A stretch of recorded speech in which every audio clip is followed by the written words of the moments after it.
1절에서 24절까지의 말씀인데요. 우리 말씀을 교독하겠습니다. 제가 먼저 읽고 우리 성도님도 읽으시고 마지막 절은 다 같이 읽겠습니다. 제가 먼저 읽겠습니다.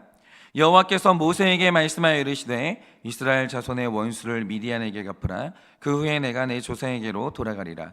모세가 백성에게 말하여 이르되 너와 함께 있는 사람들 가운데서 전쟁에 나갈 사람들을 무장시키고 미디안을 치러 보내어 여호와의 원수를 갚되 이스라엘 모든 지파에게 각 지파에서 1000명씩을 전쟁에 보낼지니라 하매 각 지파에서 1000명씩 이스라엘 100만 명 중에서 12,000명을 택하여 무장을 시킨지라.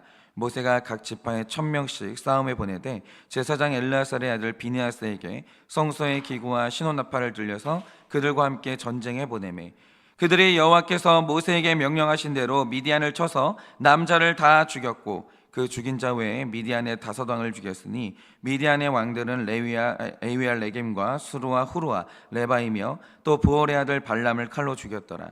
이스라엘 자손이 미디안의 부녀들과 그들의 아이들을 사로잡고 그들의 가축과 양떼와 재물을 다 탈취하고 그들이 거처하는 성읍들과 촌락을 다 불사르고 탈취한 것 노력한 것 사람과 짐승을 다 빼앗으니라.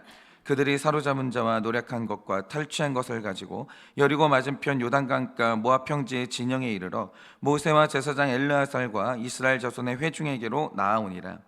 모세와 제사장 엘르아살과 회중의 지도자들이 다 진영 밖으로 나가서 영접하다가 모세가 군대의 지휘관 곧 싸움에서 돌아온 천부장들과 백부장들에게 노하니라. 모세가 그들에게 이르되 너희가 여자들 다 살려두었느냐? 보라, 이들이 발람의 꾀를 따라 이스라엘 자손을 부올의 사건에서 여호와 앞에 범죄하게 하여 여호와의 회중 가운데서 연병이 일어나게 하였느니라. 그러므로 아이들 중에서 남자는 다 죽이고 남자와 동침하여 사내를 아는 여자도 다 죽이고 남자와 동참하지 아니하여 사내를 알지 못하는 여자들은 다 너희를 위하여 살려둘 것이니라. 너희는 이랫동안 진영 밖에 주둔하라. 누구든지 살인자나 죽임을 당한 사체를 만진 자는 셋째 날과 일곱째 날에 몸을 깨끗하게 하고 너희의 포로도 깨끗하게 할 것이며 모든 의복과 가죽으로 만든 모든 것과 염소털로 만든 모든 것과 나무로 만든 모든 것을 다 깨끗하게 할지니라. 제사장 엘르아살이 싸움에 나갔던 군인들에게 이르되 이는 여호와께서 모세에게 명령하신 율법이니라. 금, 은, 동, 철과 주석과 납 등에 불에 견딜 만한 모든 물건은 불을 지나가게 하라. 그리하면 깨끗하려니와 다만 정결하게 하는 물로 그것을 깨끗하게 할 것이며 불에 견디지 못할 모든 것은 물을 지나게 할 것이니라. 다 같이 읽겠습니다. 너희는 일곱째 날에 옷을 빨아서 깨끗하게 한 후에 진영에 들어올지니라. 아멘. 기도하겠습니다. 하나님, 오늘 우리의 삶에 반드시 용서해야 되는 정말 70번씩 7번이라도 용서해야 되는 원수가 있지만 반드시 용서하지 말고 갚아야만 하는 원수도 있다라고 하십니다. 하나님, 그 원수가 무엇입니까? 오늘도 우리가 그것을 배우게 하여 주시고 용서해야 될 원수와는 화평하게 하시고 끝까지 싸워야 될 원수와는 끝내 이 원수를 갚아 우리 모두가 다 구원을 이루고 거룩을 이룰 수 있도록 은혜를 허락하여 주시옵소서. 주님, 오늘도 말씀하시면 듣겠습니다. 말씀하여 주시옵소서. 예수님의 이름으로 기도드립니다. 아멘. 네, 여러분이 이제 오늘 이제 또 월요일이 시작됐습니다. 이제 우리는 또 다시 이제 세상으로 나가야 되는데요. 자, 여러분이 오늘 말씀을 보시면 하나님이 모세에게 명령을 하시는데 이 명령은 보통 명령이 아닙니다. 왜냐하면 이 명령은 모세가 살아생전 하나님께 받는 마지막 명령이에요. 그러면 이 명령이 뭐냐? 너는 죽기 전에 남겨질 후손들을 위해서 원수를 갚고 죽으라는 거예요. 그런데 우리가 이런 구절을 읽으면요 굉장히 헷갈리는 겁니다. 왜 그러냐? 여러분, 우리가 마태복음 5장 44절에서 우리 다 알고 있잖아요. 이거 불신자도 알아요. 이거 우리가 배운 게 뭡니까? 너희는 원수를 사랑하라는 거예요. 그리고 우리는 용서가 얼마나 중요한지도 늘 배우거든요. 용서하라고. 그런데 여러분이 오늘 말씀을 보시면요 하나님이 모세 인생에서 마지막 임무를 주시는데 그러면 너무나 중요한 임무일 거 아닙니까? 그런데 너 죽기 전에 임무가 뭐냐? 원수를 용서해라, 원수를 사랑해라. 이게 아니라 너는 반드시 원수를 갚으라는 거예요.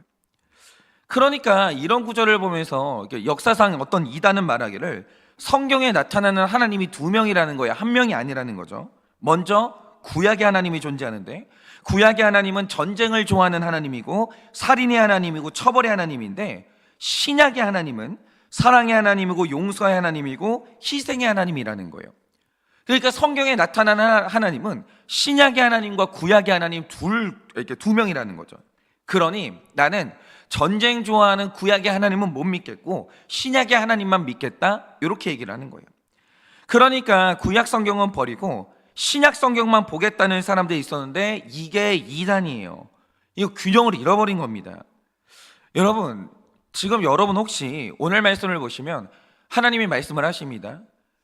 정말 그 부녀자들도 죽이고 남자아이들도 죽여라. 그러니까 이런 이제 여러분들이 이런 구절을 읽으면서 어떻게 하나님이 이럴 수가 있나? 이게 맞는 건가? 이런 마음이 이제 분개함을 가시는 분들이 있을 텐데, 여러분이 얼마나 휴머니즘이 있고 매너가 좋으신지는 모르겠지만 세상에서 제일 인격적인 분은 하나님이에요.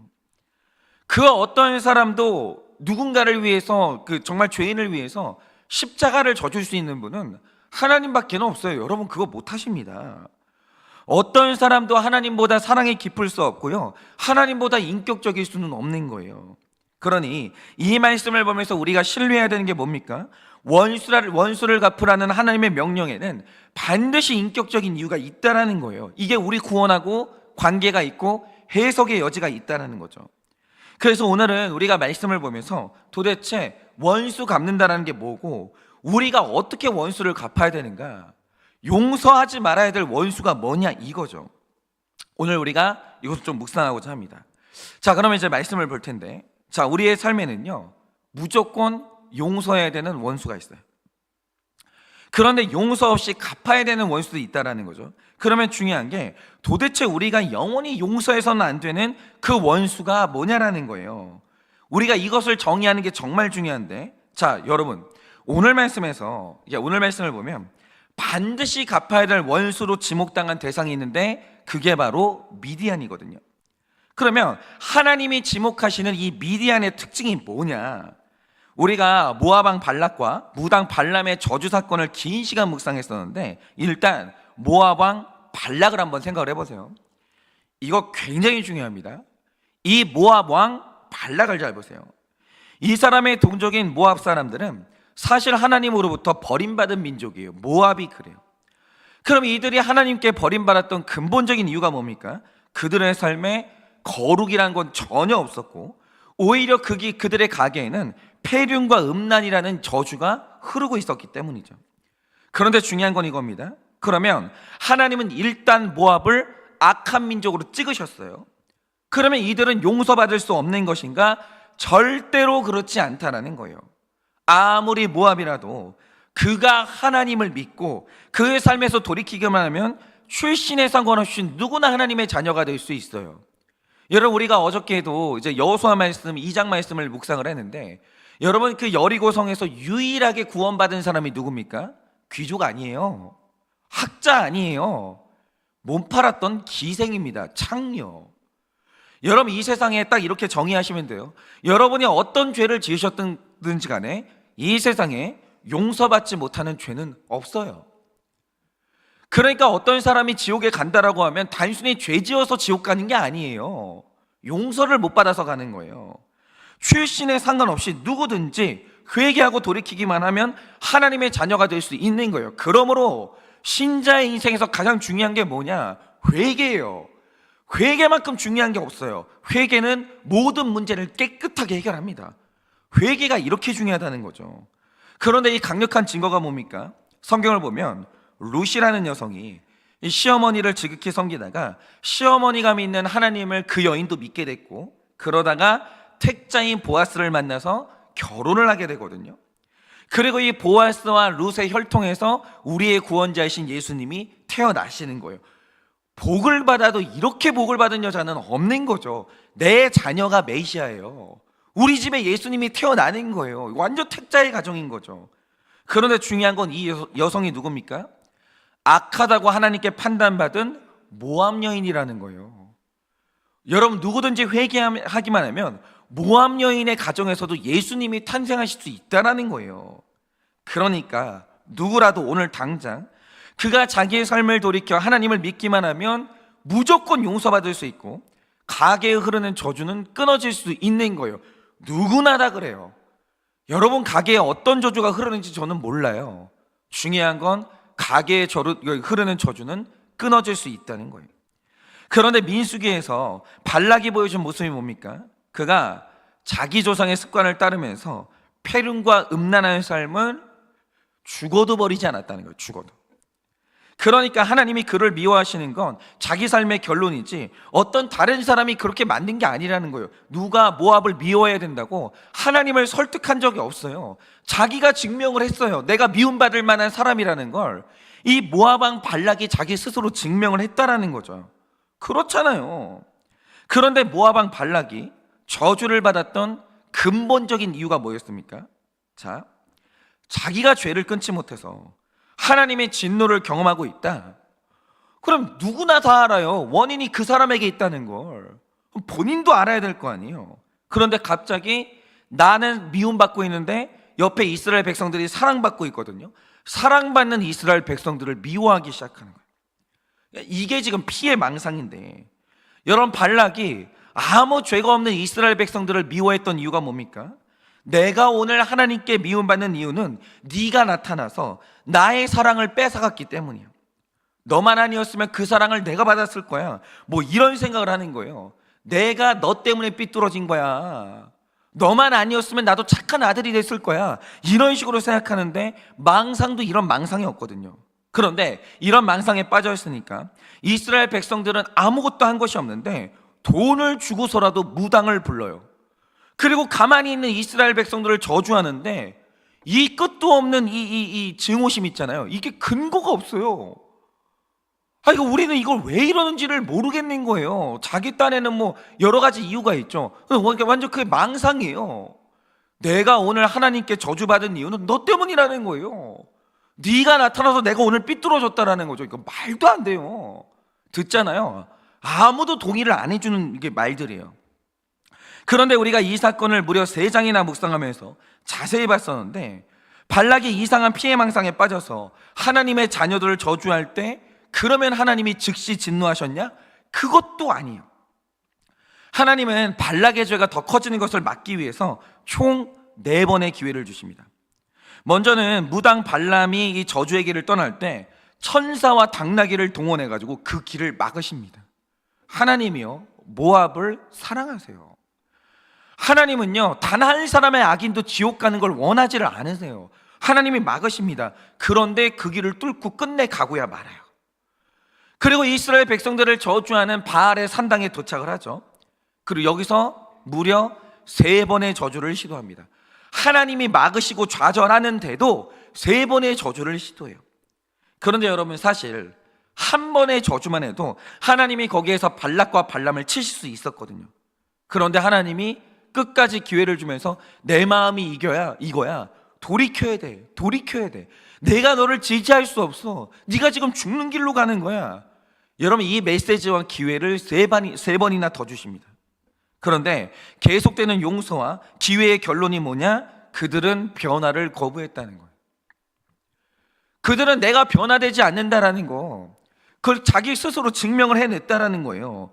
그리고 끝까지 이스라엘과 하나님의 뜻을 대적했어요. 하나님이 우리한테 말씀하시죠. 용서해야 돼. 못하겠다는 거예요.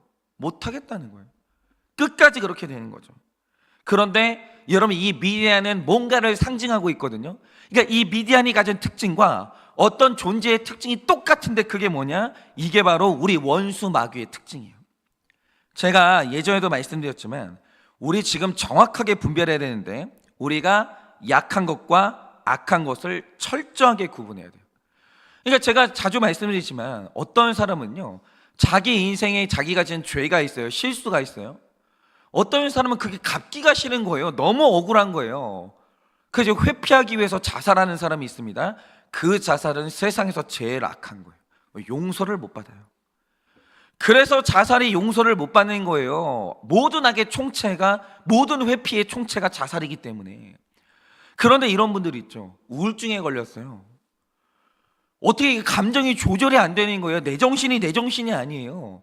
그래서 우울증이라는 질병에 걸려서 나도 모르는 사이에 정말 자살을 감행한 분들이 있어요. 이거는 약한 거예요. 이거는 약한 거예요. 이거는 자살이 아니고요, 질병에 걸려서 죽은 병사인 거예요. 여러분, 이렇게 약한 것과 악한 것을 철저하게 구분해야 되는 거예요. 하나님은 속지 않으십니다. 여러분, 악한 걸 약한 것을 포장하지 마세요. 하나님은 그거 정확히 구분하시니까. 어쨌든 중요한 게 뭐냐, 약한 것과 악한 것은 달라요.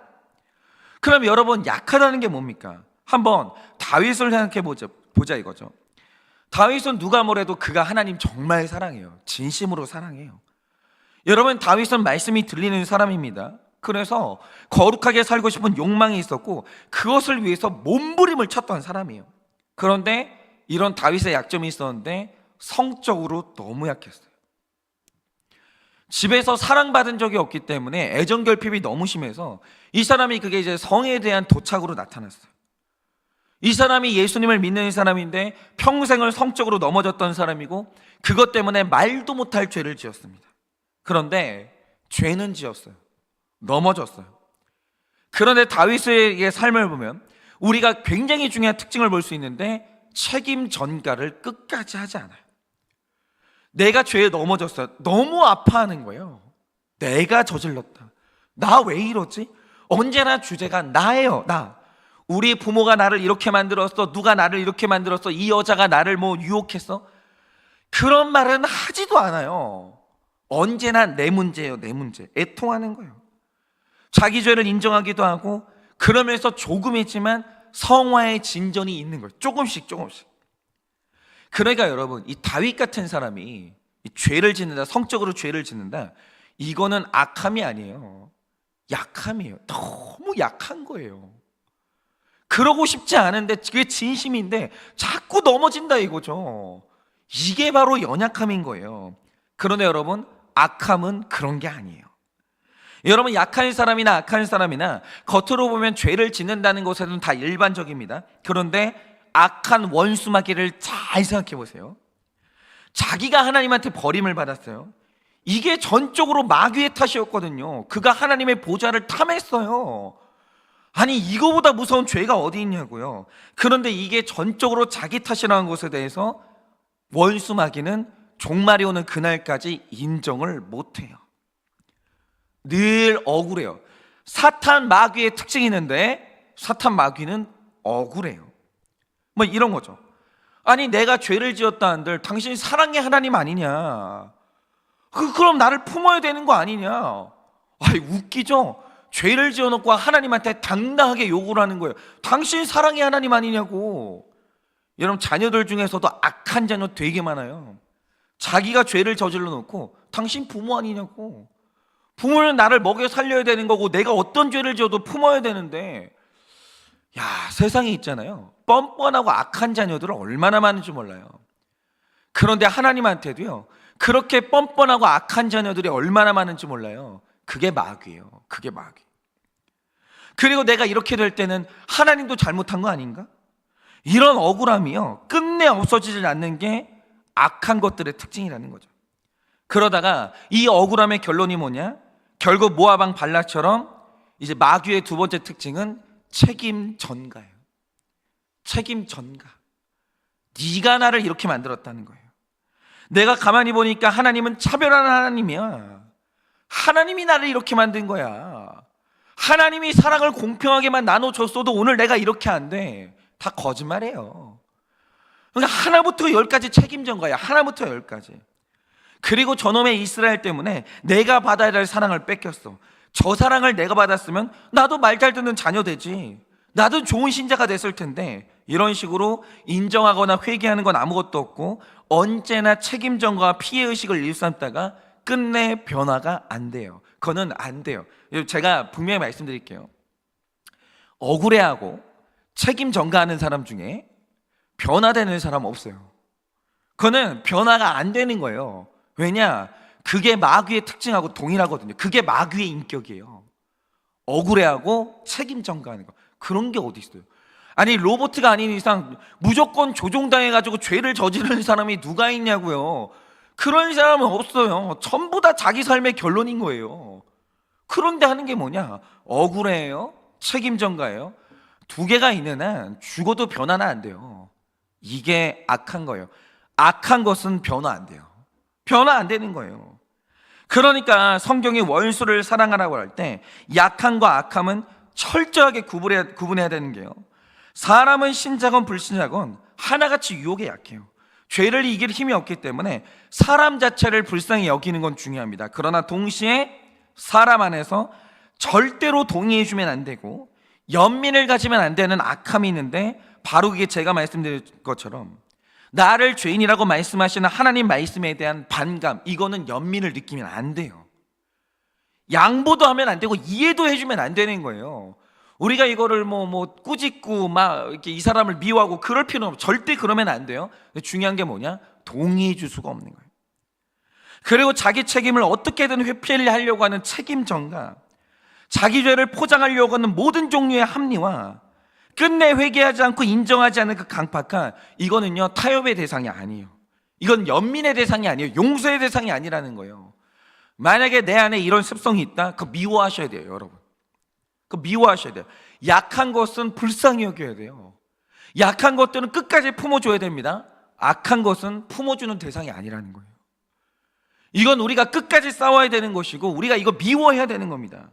그러니까 저 자신을 보면서도 그렇고 목회를 하면서 제가 죽어도 타협을 안 하는 한 가지가 있거든요.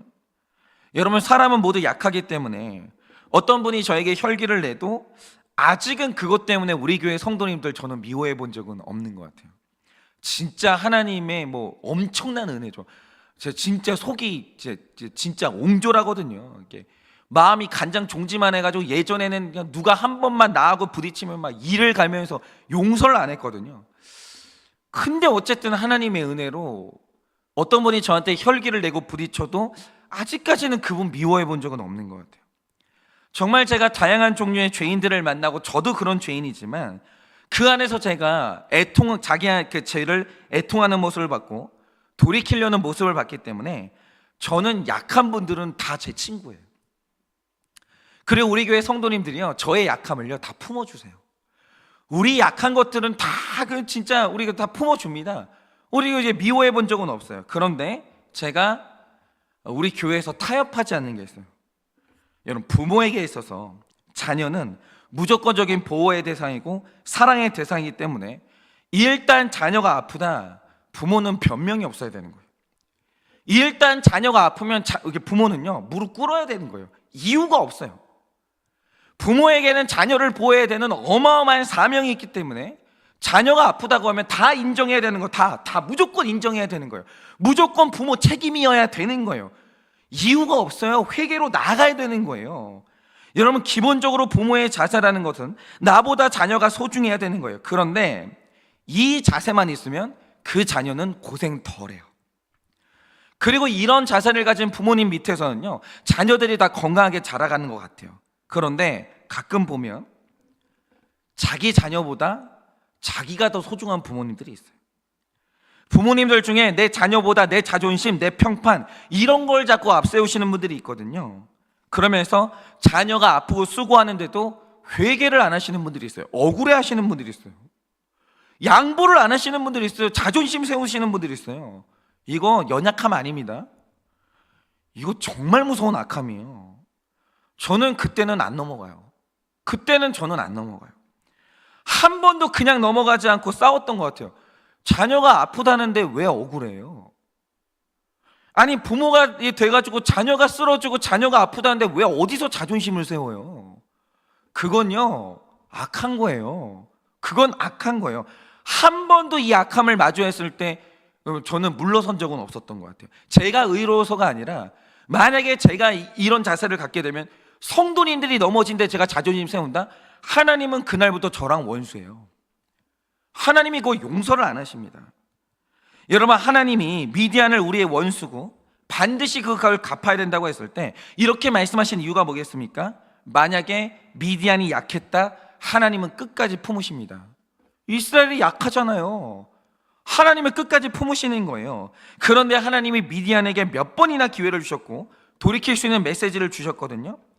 그런데 이 모든 기회들 속에서 미디안이 스스로 증명한 게 뭡니까? 미디안은 약하지 않아요. 악해요. 늘 억울해요. 늘 책임 전가해요. 늘 변명해요. 악해요. 정말 악해요. 미디안은 안 변해요. 그러니까 하나님이 암세포를 제거하듯이 제거할 수밖에 없는 거죠. 여러분, 오늘 우리의 싸움에 있어서 가장 중요한 건 이겁니다. 사람 안에는 약함도 있고 악함이 있어요. 약함이 뭡니까? 뭐가 됐든지 간에 약한 것은 끝도 없이 기다려주고 용서해주고 사랑해줘야 돼요. 그런데 한 사람 안에서 지금 악한 게 있거든요. 자꾸 책임 전가하고 싶은 거, 억울하다고 하는 거, 합리화하는 거, 이건 악한 거예요. 이 악함이 우리를 죽이는 원수고 우리 가정을 죽이는 원수이기 때문에 타협하거나 불쌍히 여기지 말아야 돼요. 물론 기다리면서 때는 봐야 되지만 그건 찔러야 돼요. 무조건 무릎 꿇려야 됩니다. 그거 그대로 방치하고 그거 있잖아요, 타협하고 있으면요, 자녀가 죽어요. 목사가 그러고 있잖아요, 교회 죽어요. 그 악함은 타협할 수가 없는 거예요. 이거는 갚아야 된다는 거죠. 그리고 여러분, 또 하나, 우리가 원수에 대해서 정말 중요하게 분별해야 될 게 있는데, 자, 성경을 보면 성경에 뱀이 2마리 나와요. 한 마리의 뱀은 민수기 21장에 등장하는데, 이때도 이스라엘 백성들이 불평을 시작합니다. 왜 불평하는지 아십니까? 이들이 가나안 땅으로 갈 때 직선으로 가려면 에돔 땅을 통과하면 돼요. 그런데 하나님이 에돔은 너희의 형제야 이러면서 전쟁을 금지하셨거든요. 그러니까 어쩔 수 없이 하나님이 말씀하시니까 우회해가지고 더 먼 길로 간 거예요. 이게 모세가 정한 길이 아니에요. 이게 하나님이 그렇게 하라고 하신 거예요. 그 모세는 어쩔 수 없이 이게 돌아서 갔었어야 되는 거죠. 이걸 적용해 보면 어떤 목사님이 목회를 하다가 교회가 이제 부흥을 해가지고 공간을 얻게 됐는데 매매 계약을 하는 날이 왔어요. 그런데 예전에 너무 많은 분들이 이랬다라고 하는데 주인이 다운 계약서를 요구하는 거예요. 계약상에다가 우리가 싼 값으로 계약했다 이렇게 써주기만 하면 세금을 덜 내니까 내가 딱 그만큼 내가 이제 할인을 해주겠다 뭐 이렇게 하는 거죠. 그럼 이제 교회 돈을 아낄 수 있을 거 아닙니까? 근데 이거 하나님이 금지하는 길이거든요. 이 길 못 가요. 우리는 이 길을 못 가요. 그리스도인들은. 그러니까 목사님이 돈을 더 쓰더라도 옳은 길을 가야 되는데 이건 목사님의 의지가 아니에요. 하나님이 명하신 길이기 때문에 목사님도 돈이 아깝지만 어쩔 수 없이 그 길을 가야 되는 거예요. 돌아가는 길이지만. 그런데 이스라엘 백성들이요, 하나님이 명하신 그 길을 가는 모세를 비난하기 시작합니다. 그러니까 이게 뭐냐면요, 정말 좀 더 걷게 돼서 피곤하다고 비난하는 게 아니라 그냥 모세의 리더십이 인정이 안 되는 거예요. 하나부터 열까지 무시가 되는 거예요. 그러자 하나님이 이렇게 불평하는 이 백성들에게 불뱀을 보내십니다. 불뱀한테 물리니까 많은 사람들이 고통당하기 시작했어요. 얼마나 아프겠어요. 이 독뱀인데. 심지어 죽는 사람들도 나타났거든요. 그러자 일어난 일이 뭐냐? 이스라엘 백성들 입에서 불평이 끊어집니다. 불뱀이 꽉 하고 물어버리니까 그 즉시로 이스라엘 백성들 안에서 이 불평이 사라져요. 그리고 하나님이 명하시길 장대에 달린 놋뱀을 보는 자마다 살 것이다 라고 하시는데 백성들이 순종하기 시작해요. 장대에 달린 놋뱀을 보는 거예요. 그러니까 이날 백성들은요, 나를 무는 불뱀 때문에 죽을 것처럼 아팠고 힘들었는데 그 뱀 때문에 반역이 사라졌어요. 하나님 말씀에 순종하는 순종이 회복됩니다. 그럼 하나 여쭤볼게요. 이 불뱀이 나를 물었어요. 불구덩이에 들어간 것처럼 너무 힘들어요. 이 뱀은 원수예요, 은인이에요? 여러분, 이 뱀은 은인이에요. 그러나 창세기를 보면요, 또 한 마리의 뱀이 나옵니다. 이 뱀이 하와를 만나는 날 하와를 엄청나게 높여주는 거예요. 네가 선악과를 먹기만 하면 너 얼마나 아름다운 줄 알아? 네가 하나님 되는 거야. 넌 할 수 있어. 넌 할 수 있어. 하나님이 너를 질투해서 못 먹게 하는 거야. 속지 마. 너는 대단한 존재야. 네가 하나님이 될 수 있어. 그뿐인가? 네 인생은 네 거야. 네 마음대로 해. 여러분, 이렇게 뱀이 하와를 높여주고 하와에게 긍정적인 힘을 심어줬습니다. 그래서 하와가 용기를 내서 하나님이 금하신 선악과를 먹었어요. 먹은 그날 하와는 하나님과 끊어지고 죽는 존재가 된 거예요. 그럼 보세요. 이 뱀이요, 나한테 너무 친절한 존재예요. 나에게 힘을 주는 존재고 나를 행복하게 해주는 존재거든요. 이런 뱀이 있어요. 여러분, 이렇게 친절하고 행복하게 해주는 뱀, 이 뱀이 원수예요, 은인이에요? 이 뱀은 원수예요. 그러니까 원수냐 아니냐는 구원으로 분별하는 거예요. 구원이 제일 중요해요. 여러분 속지 마세요. 착시현상에 속지 마세요. 누가 내 원수예요? 누가 내 은인입니까? 여러분 그것을 가르는 기준은 구원밖에 없는 거예요. 그 뱀이 나에게 뭘 했든지 간에 그 뱀 때문에 내 구원이 회복됐고 내가 하나님을 바라보게 됐다. 그 뱀이 내 은인인 거예요. 여러분 목자님이 여러분을 찌르십니까? 여러분을 아프게 해요? 그런데 여러분이 그것 때문에 정신을 차렸습니까? 죄인인 걸 알게 됐어요? 그게 바로 은인이라는 거예요. 그런데 아무리 친절하고 나에게 잘해준다 한들 그 뱀 때문에 내가 하나님과 멀어지고 내 구원이 흔들렸다? 그 원수예요. 원수. 뭐가 됐든지 간에 만약에 나에게 1억 천금이 떨어졌어요. 근데 그 돈 때문에 내가 하나님하고 멀어져요. 그 돈이 나랑 원수인 거예요. 여러분 뭐든지 구원이 기준이라는 거죠. 여러분 이렇게 오늘 하루 내 원수는 무엇이고 내 은인이 무엇인지 정확히 분별하십시오. 약한 것은 품으세요. 악한 것은 원수 갚으세요. 여러분 아무리 친절해도 그것이 나와 하나님을 멀어지게 했다면 원수입니다. 빨리 도망가세요. 아무리 아파도 그것이 나를 회개하게 만들고 예수님하고 가깝게 만들었습니까? 여러분 은인이에요. 가깝게 하세요. 여러분 이렇게 원수가 무엇인지 분별하셔서 구원을 흔들림 없이 이루는 여러분 되시기를 예수님의 이름으로 축원합니다. 이 시간에 제가 기도하고 축도함으로 예배를 마치겠습니다. 기도하겠습니다. 하나님, 우리의 삶에 나를 너무 아프게 하는 원수가 있습니다. 내 발 뒤꿈치를 물어서 나를 너무 아프게 하는 원수가 있는데 그것이 나를 하나님과 가까워지게 했고 나를 돌이키게 했다면 품어야 합니다. 사랑해야 합니다. 어떤 사람이 하나님을 너무 사랑하고 죄를 지을 때마다 가슴을 치는데도 불구하고 넘어진다면 약한 것입니다. 품어야 할 것입니다. 그러나 주님, 오늘도 우리 삶에 책임 전가하고 변명하고 합리화하고 끝도 없이 억울해하는 이 악함이 있다면 그것이 나의 원수인지를 깨닫게 하여 주시고 그 원수와 대적하여 끝내는 이겨 온전한 회개를 이루는 우리가 될 수 있도록 주님 은혜를 허락하여 주시옵소서.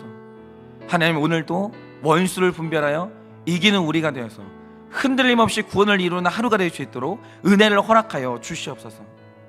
지금은 우리 주 예수 그리스도의 은혜와 하나님 아버지의 그 크신 사랑과 성령님의 위로하시고 교통하여 주시는 그 역사하심이 오늘도 나의 원수를 정확히 분별하여 오늘 나의 구원을 이루고자 하는 사랑하는 모든 주의 종들의 머리 위에 지금으로부터 영원토록 함께 있을지어다. 아멘.